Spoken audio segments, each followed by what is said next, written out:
तो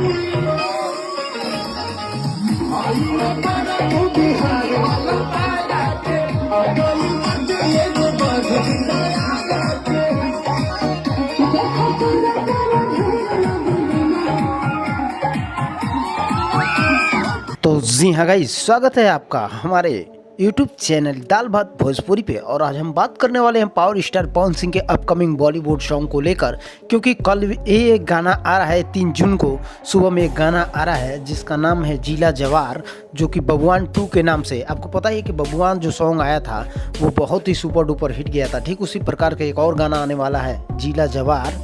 भाई साहब, ये गाना बहुत ही खतरनाक लेवल का होने वाला है। और पावर स्टार पवन सिंह फिर से एक बार जिम में बॉडी बनाते हुए नजर आए, क्योंकि वो अपने आप को प्रिपेयर कर रहे हैं एक बॉलीवुड सॉन्ग करने के लिए। और बताया जा रहा है कि वो भी बॉलीवुड सॉन्ग भाई साहब बहुत तहलका मचाने वाला है। तो आपकी क्या राय है कमेंट बॉक्स के माध्यम से जरूर बताइएगा। और पावर स्टार पवन सिंह से कितना प्यार करते हैं भी कमेंट बॉक्स के माध्यम से जरूर बताइएगा। और चैनल को सब्सक्राइब कर दीजिए ऐसे ही बेहतरीन इन्फॉर्मेशन को पाने के लिए। मिलते हैं नेक्स्ट अपडेट।